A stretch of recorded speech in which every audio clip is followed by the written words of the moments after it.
પોલીસે ચાઇનીઝ ગેંગનું મોટું નેટવર્ક ઝડપી લીધું. NN news Surat. સુરત રેન્જના સાયબર ક્રાઇમ પોલીસ સ્ટેશનમાં જાન્યુઆરી 2025માં એક સાયબર ફ્રોડનો ગુનો દાખલ કરવામાં આવેલો હતો, જેમાં અમારા ઓલપાડ તાલુકાના ફરિયાદીના સાથે લગભગ 18 લાખ જેટલાનું ફ્રોડ થયેલું હતું.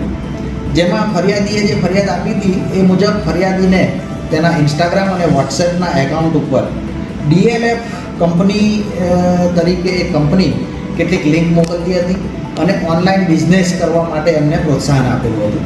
જેમાં એ લિંકમાં DLF કંપનીના કેટલાક પ્રોજેક્ટ હોય એ પ્રોજેક્ટમાં રોકાણ કરવાથી અથવા તો બુકિંગ કરવાથી એમને દોઢું રિટર્ન પાછું મળે બીજા જ દિવસે, એ ટાઈપની એમને સ્કીમો આપવામાં આવતી હતી. ફરિયાદીએ થોડા કરીને પ્રથમ 10,000 જમા કરાવ્યા, એની સામે એને 15,000 રૂપિયા મળ્યા.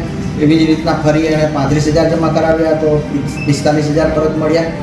આ સ્કીમો આપી અને ફરિયાદીને લોભામણી લાલચ આપીને આ જે કંપની છે DLF કંપની, એણે અલગ અલગ એકાઉન્ટ નંબર આપીને ફરિયાદી પાસે એની પાસે રોકડ રકમો જમા કરાવી. એમાં ફરિયાદીને કુલ 14,84,934 જેટલી રકમ જમા કરાવ્યા બાદ એને પરત મળેલી નહીં.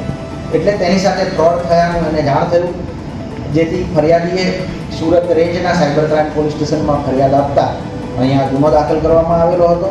જે ગુનાની તપાસ સાયબર ક્રાઇમ પોલીસ સ્ટેશનના પોલીસ ઇન્સ્પેક્ટર શ્રી PS સુથાર અને શ્રી KR વાઘેલા એમના નિગરાનીમાં થઈ રહી હતી અને સુરત રેન્જના રેન્જ IGP શ્રી પ્રેમવીર સિંહ સાહેબના માર્ગદર્શન હેઠળ આ ગુનાની તપાસ તેઓ કરી રહ્યા હતા.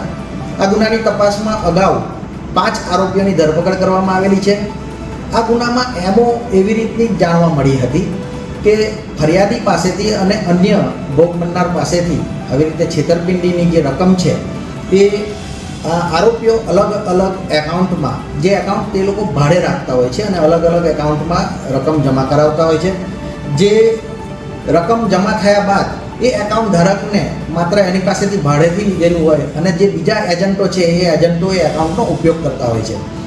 એ રકમ જે એકાઉન્ટમાં છે એમાંથી અલગ અલગ ક્રિપ્ટોકરન્સી, જેવી કે USDT નામની ક્રિપ્ટોકરન્સી છે, તેમાં રોકાણ કરવામાં આવતું હતું, એમાં એની ખરીદી કરવામાં આવતી હતી, વેચાણ કરવામાં આવતું હતું.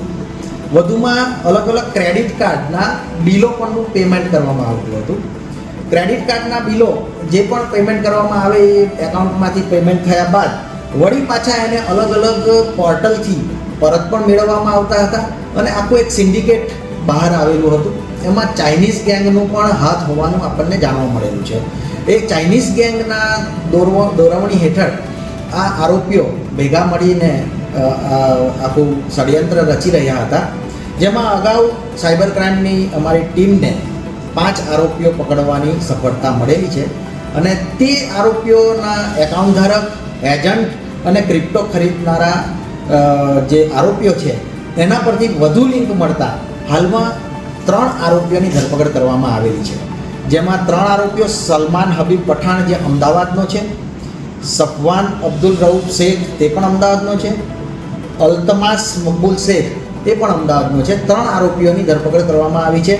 જેમાં જે સલમાન હબીબ પઠાણ છે તે અને અગાઉ પકડાયેલ આરોપી આતિફ ઇશ્તિયાક અજમેરી, આ બંને આરોપીઓ ભેગા મળીને જે ભાડેથી રાખેલા એકાઉન્ટ છે એ એકાઉન્ટમાંથી પૈસા મેળવી અને ક્રિપ્ટોની ખરીદી અને ક્રેડિટ કાર્ડના પેમેન્ટ કરતા હતા. અને એ આરોપીઓ પાસેથી આ બધી માહિતી મળી જ્યારે સફવાન અબ્દુલ રઉફ શેખ અને અલ્તમાસ શેખ છે એ બંને આરોપીઓ ક્રેડિટ કાર્ડ્સ રાખતા હતા. એટલે આ ગુનાની તપાસમાં આ 3 આરોપીઓને જે પકડવામાં આવ્યા છે તેમની પાસેથી 8 મોબાઈલ ફોન કબજે કરવામાં આવેલા છે. જુદી જુદી બેંકના ક્રેડિટ કાર્ડ 47 જેટલા ક્રેડિટ કાર્ડ એમની પાસેથી મળી આવ્યા છે, એ પણ કબજે કરવામાં આવેલા છે. વધુમાં આ આરોપીઓ પાસેથી અલગ અલગ બેંકના 6 જેટલા ડેબિટ કાર્ડ પણ કબજે કરવામાં આવ્યા છે અને એક હિસાબની નોટબુક એમની પાસે રાખેલી હતી એ પણ કબજે કરવામાં આવી છે. હાલમાં આ ગુનાની તપાસ મહેરબાન રેન્જ IGP પ્રેમવીર સિંહ સાહેબના માર્ગદર્શન હેઠળ સાયબર ક્રાઇમની ટીમ કરી રહી છે અને હજુ પણ વધુ આમાં માહિતીઓ બહાર આવવાની શક્યતા છે. આ જે આખી ગેંગ છે એમના દ્વારા NCCRP પોર્ટલ ઉપરથી તપાસ કરવામાં આવી તો અલગ અલગ રાજ્ય આંધ્રપ્રદેશ, હરિયાણા, મધ્યપ્રદેશ, રાજસ્થાન, તામિલનાડુ, ઉત્તર પ્રદેશ, ગોવા, કેરળ, કર્ણાટક